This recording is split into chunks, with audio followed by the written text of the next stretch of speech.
So hello guys, it's Ayush और मैं तुम सभी का वेलकम करता हूं चैनल के एक और ब्रांड न्यू वीडियो में। और आज के वीडियो में हम लोग एक्सप्लेनेशन करने वाले हैं house of the dragon series के एपिसोड सेकंड का। एंड अगर तुम लोग सोच रहे हो कि मैं इतना ज़्यादा हैप्पी क्यों साउंड कर रहा हूँ, तो भाई यार हितेश सर ने मेरी तारीफ की है। अभी जब मैं इस ऑडियो को रिकॉर्ड कर रहा हूँ इस समय हितेश सर ने मेरे वॉइस ओवर की तारीफ की है। सो यस, तुम लोगों को इस बात से घंटा कोई फर्क नहीं पड़ता, बट मेरे लिए बड़ी बात है। So now without wasting any more time, let's get on to the explanation. Episode शुरू होता है एंड सरप्राइजिंगली हमें पहले एक इंट्रो देखने को मिलता है। एपिसोड 1 में कोई इंट्रो नहीं था, तो मुझे नहीं लगा था कि इस सीरीज में कोई इंट्रो वगैरह होगा, बट नहीं, सेकंड एपिसोड में इंट्रो है। एंड इस इंट्रो में भी वही म्यूजिक यूज किया गया जो कि गेम ऑफ थ्रोन्स के इंट्रोज में यूज किया जाता था। तो पर्सनली मुझे थोड़े बहुत नॉस्टैल्जिया वाली फीलिंग आ गई। इंट्रो खत्म होने के बाद हमें फर्स्ट लुक देखने को मिलता है क्रैब फीडर का। क्रैब फीडर के बारे में लॉर्ड कॉर्डलिस वैलेरियन ने एपिसोड 1 में बात करी थी, जहां पे उन्होंने बताया था कि कुछ पायरेट्स ने साथ मिलके अपना एक ग्रुप बनाया है। अपने ग्रुप को वो लोग ट्रायर्की बोलते हैं एंड इस ग्रुप को बैकग्राउंड में सपोर्ट फ्री सिटीज भी कर रही हैं एंड इस ग्रुप का लीडर है क्रैब फीडर।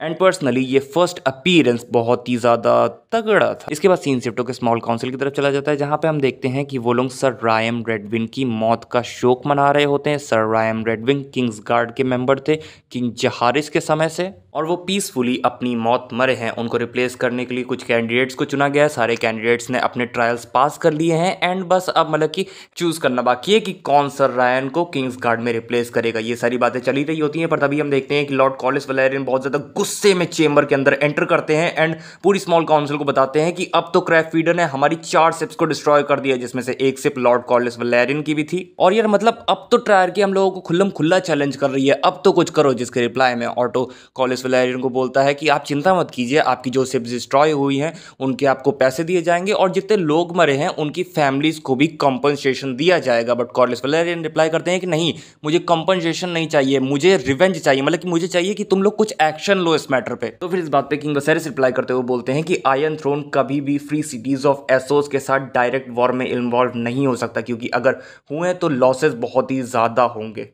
और जैसा कि मैंने तुम लोगों को पहले बताया, फ्री सिटीज ही हैं जो कि ट्रायर्की को पैसे और शिप सप्लाई कर रही है। ये सब सुनने के बाद लॉर्ड कॉर्डलिस वैलेरियन और ज्यादा गुस्सा हो जाते हैं और बोलते हैं कि आपके छोटे भाई डेमन टारगेरियन ने पिछले 6 महीनों से ड्रैगन स्टोन पे कब्जा कर रखा है और क्राउन ने उसकी इस बात का कोई भी रिप्लाई नहीं दिया है। क्राउन ने कुछ भी प्रोटेस्ट वगैरह नहीं किया है, तो अब कुछ पायरेट्स हमसे क्यों डरेंगे जब क्राउन अपने छोटे भाई के बारे में ही कुछ नहीं कर रहा है। एंड हम लोगों को यहाँ पे ये मालूम चलता है कि किंग वसेरिस ने जो डायमंड को पिछले एपिसोड में वेल भाग जाने का ऑर्डर दिया था, डायमंड ने उस ऑर्डर को पूरा इग्नोर कर दिया है एंड इंस्टेड उसने ड्रैगन स्टोन पे कब्जा कर लिया है। एंड यार बंदे ने 6 महीने से कब्जा कर रखा है। लॉर्ड कॉर्डलिस वैलेरियन की इस बात का रिप्लाई करते हुए hand of the king auto Hightower बोलते हैं कि अपनी जुबान संभाल के बात कीजिए। आप भले एक स्मॉल काउंसिल के मेंबर हो, आपकी सीट किंग के सीट के बगल में आती है, बट इसका मतलब ये नहीं है कि आप किंग के इक्वल हो। किंग वसेरिस बोलते हैं कि चिंता मत कीजिए लॉर्ड कॉर्डलिस, मैंने अपने आदमी पेंटोस और वोलेंटिस में भेजे हैं बातचीत करने के लिए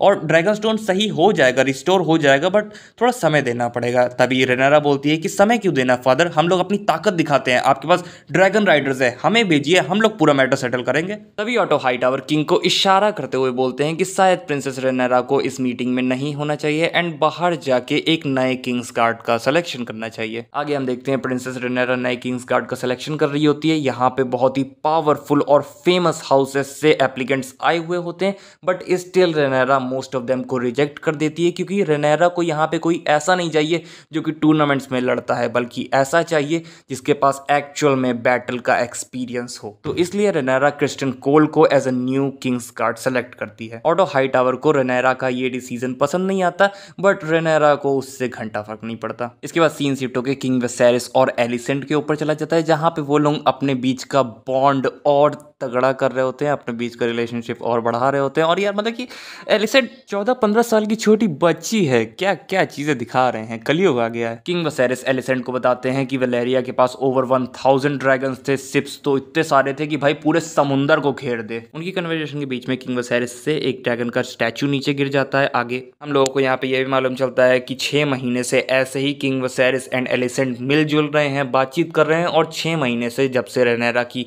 माँ मरी है तब से रेनेरा ने अपने फादर किंग वसेरिस से सही से बातचीत नहीं करी है। एलिसेंट यहाँ पे किंग वसेरिस को थोड़ा सा मैनिपुलेट करने की कोशिश करती है कि वो रेनेरा के पास जाके उससे थोड़ी बहुत बातचीत करे, अपने बाप बेटी का रिलेशनशिप अच्छा करे, और इसके बाद एलिसेंट रेनेरा के पास भी जाके उसे भी थोड़ा बहुत मैनिपुलेट करने की कोशिश करती है कि लाइक वो भी किंग वसेरिस के पास जाए एंड बाप बेटी अपना रिलेशनशिप अच्छा करे। इसके बाद सीन शिफ्ट होता है और हम देखते हैं कि लॉर्ड कॉर्लिस वैलेरियन और प्रिंसेस रेनिस किंग वसेरिस से मिलने आए हुए होते हैं। वो सब मिलके आपस में एक दूसरे से सॉरी वगैरह बोलते हैं। किंग वसेरिस बोलते हैं कि सॉरी, मैं आपकी बातों पे ज़्यादा रिस्पॉन्ड नहीं कर रहा हूँ, और लॉर्ड कॉर्लिस बोलते हैं कि हाँ मैं भी सॉरी हूँ कि मुझे भी आपसे इतनी ऊंची आवाज़ में बात नहीं करनी चाहिए थी। इसके बाद लॉर्ड कॉर्लिस वैलेरियन किंग वसेरिस को अपनी बेटी लियाना वैलेरियन से शादी करने का प्रपोजल देते हैं। वो बोलते हैं कि हम दोनों के हाउसेस ही बहुत ज़्यादा स्ट्रांग और पुराने हैं, और अगर लाइक हम दोनों के हाउसेस मिल जाते हैं तो हम लोग एक ऐसी फोर्स बनेंगे जिसे कोई भी डिस्ट्रॉय नहीं कर पाएगा। बट लियाना वैलेरियन सिर्फ 12 साल की है, तो अभी किंग वसेरिस को सोचने के लिए थोड़ा समय चाहिए। आगे हम देखते हैं किंग वसेरिस जब रेनेरा के साथ डिनर कर रहे होते हैं तो वो फाइनली रेनेरा से थोड़ी बहुत बातचीत करना स्टार्ट करते हैं। रेनेरा भी उनसे बातचीत करती है, बट जैसे ही उनकी कन्वर्सेशन के बीच में रेनेरा क्रैप फीडर वाली बात उठाती है तो वो गुस्सा हो जाते हैं एंड बोलते हैं तुम अभी सिर्फ एक छोटी बच्ची हो, तुम अभी सिर्फ सीख रही हो, और फिर से माहौल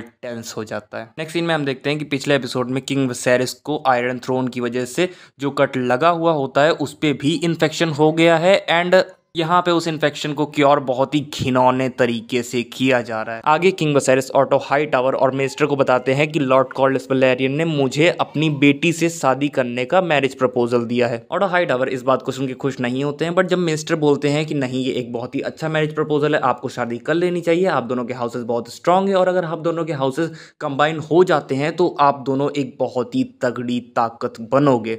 और मेस्टर की बातों की वजह से ऑटो को भी हाँ में हाँ मिलानी पड़ती। नेक्स्ट डे हम देखते हैं कि किंग वसेरिस लियाना वैलेरियन के साथ वॉक पे जाते हैं गार्डन में। इनकी वॉक के बीच में, इनकी कन्वर्सेशन के बीच में हम लोगों को मालूम चलता है कि अपने किंग वसेरिस ने बलेरियन द ड्रेड, जो कि अपने एगोन द कॉन्करर का ड्रैगन था, उस ड्रैगन को राइड किया है, एंड किंग वसेरिस ही बलेरियन के लास्ट राइडर थे। और बोथ सीरीजेस, गेम ऑफ थ्रोन्स और हाउस ऑफ द ड्रैगन, दोनों सीरीजेस के अंदर हमें बलेरियन द ड्रेड का स्कल बहुत बार दिखाया गया है। इस कन्वर्सेशन के बीच में एक ड्रैगन वेगार का मेंशन होता है, जो कि एक फीमेल ड्रैगन थी है, मतलब इसका कुछ कंफर्म नहीं है कि ये मर गई है या फिर जिंदा है, तो कहाँ है इस ड्रैगन का अभी तक कुछ कंफर्म नहीं है, ये ड्रैगन लापता है। इसके बाद हम लोगों को रेनेरा दिखाई जाती है, जो कि अपने फादर की इस डेट को देख रही होती है और मनी मन सोच रही होती है कि मेरा बाप कितना बड़ा पेडोफाइल है। इसके बाद जब रेनेरा वहां से जा रही होती है तो उसे प्रिंसेस रेनीस मिलती है, जो कि इस सिचुएशन में और घी डालती है। वो बोलती है कि तुम कभी भी इस किंगडम की क्वीन नहीं बनोगी, क्योंकि ये लोग कभी एक फीमेल क्वीन को एक्सेप्ट करेंगे ही नहीं। किंग वसेरिस शादी ज़रूर करेंगे, और उनका जब एक मेल बच्चा होगा, जब उनका कोई लड़का होगा, तब जाके वो उस लड़के को आयरन थ्रोन मिलेगा, ना कि तुम। इसके बाद सीन शिफ्ट होता है और हम देखते हैं कि एलिसेंट वही ड्रैगन का स्टैचू सही करके किंग वसेरिस को लाके देती है, एंड यहाँ पे हम लोगों को देखने को मिल रहा होता है, क्लियरली हम लोग देख पा रहे होते हैं कि किंग वसेरिस को अपने एलिसेंट से प्यार हो चुका है। तभी ऑटो हाई टावर रूम के अंदर आते हैं और वो बताते हैं कि उन्होंने एक बहुत ही अर्जेंट मीटिंग रखी है। इसके बाद हम ड्रैगन मेस्टर्स को देखते हैं मीटिंग के अंदर, जो कि किंग वसेरिस को बताते हैं कि प्रिंस डायमॉन रात में आए और एक ड्रैगन के एग को चुरा के ले गए। साथ ही साथ उन्होंने एक लेटर भी छोड़ा है जिसके अंदर लिखा रहता है कि वो है rightful heir to the iron Throne, और वैलेरियन ट्रेडिशन के हिसाब से सेकंड शादी भी कर रहा है मिसेरिया से, जो कि हमें एपिसोड 1 में दिखाई गई थी। और इवन भाई बंदे ने अपने भाई को, किंग वसेरिस को, अपने शादी का कार्ड भी भेजा है कि भैया आओ शादी में। और उसने वो ड्रैगन एग इसलिए चुराया है ताकि वो अपनी वाइफ मिसेरिया के, जो वो बच्चे खिलाने वाला नहीं होता जिसमें बच्चे झुलाए जाते हैं, उस पर रख सके,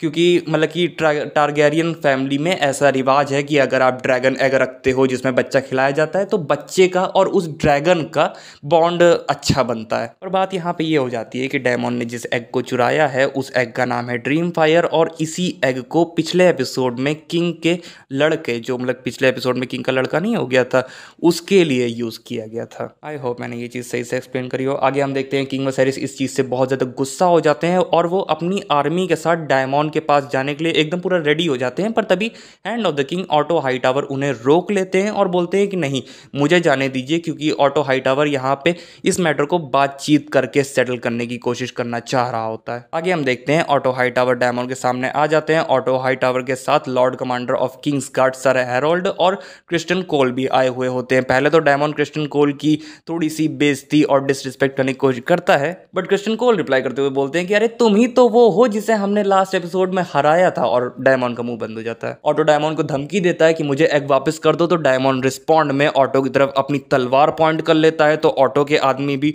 अपनी तलवार निकाल लेते हैं, पर तभी डायमंड का ड्रैगन कैरेक्सिस आता है और सबकी फटके 64। तभी हम देखते हैं पीछे से प्रिंसेस रेनेरा अपने ड्रैगन के साथ वहां पे आ जाती है और वो आके अपने अंकल डायमंड से ओल्ड वलेरियन के अंदर बातचीत करने लग जाती है। उनकी कन्वर्सेशन के बीच में हम लोगों को मालूम चलता है कि एक्चुअल में रेनेरा बहुत अच्छी तरीके से डायमंड को जानती है, और मैसेरिया इस चीज़ को देख के मतलब जेलस हो रही होती है कि मैं डायमंड को इतना क्यों नहीं जानती हूँ, और वो इस बात से भी शॉक हो जाती है। इस बात को भी सुन के उसे शॉक लगता है कि डायमंड ने सबको बोल दिया है कि वो लोग मैरिज कर रहे हैं और वो प्रेग्नेंट है, क्योंकि एक्चुअल में मैसेरिया प्रेग्नेंट नहीं है। डायमंड ने बस सबका चूतिया काट दिया। आगे हम देखते हैं मैसेरिया वापस चली जाती है और रेनेरा डायमंड से बोलती है कि अगर आपको आयरन थ्रोन चाहिए, अगर आप एक्चुअल में राजा बनना चाहते हो, तो मैं आपके सामने खड़ी हूँ, मुझे मार दो और आप बन जाओगे heir to the iron throne. But Daemon Rhaenyra को नहीं मारता और उसे एग दे के वापस चला जाता है। डायमंड मैसेरिया के पास आता है, बट वो डायमंड से गुस्सा है, क्योंकि भाई डायमंड ने उसकी परमिशन के बिना उसका यूज किया है, और वो डायमंड के पास आई ही इस वजह से है ताकि वो फ्री हो सके। किंग वसेरिस को मालूम चलता है कि उनके काउंसिल वाले एक्चुअल में किंग वसेरिस की न्यू शादी, न्यू मैरिज से एग्री करते हैं,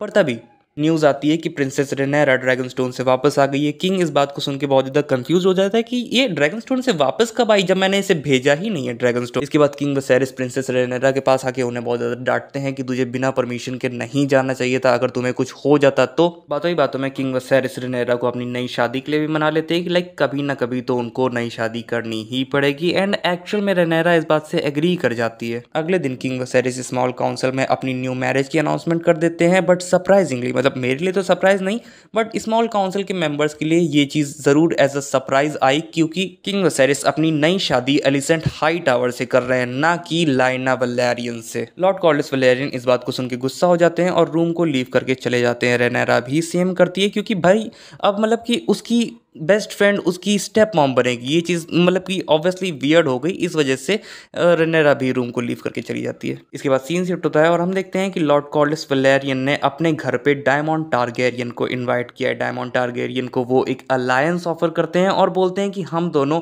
सेम हैं, हम दोनों ही घर के छोटे भाई हैं, हम दोनों को ही इज्जत नहीं मिलती है और हम दोनों को ही अपनी इज्जत अपनी मेहनत से बनानी पड़ती है। और इसी के साथ एपिसोड खत्म हो जाता है। तो बस यही था वीडियो। अगर वीडियो अच्छा लगा हो लाइक कर देना, चैनल पे नया सब्सक्राइब करके बेल आइकन दबा देना। मैं मिलूंगा तुम लोगों को नेक्स्ट वीडियो में, तब तक के लिए बाय बाय, टाटा।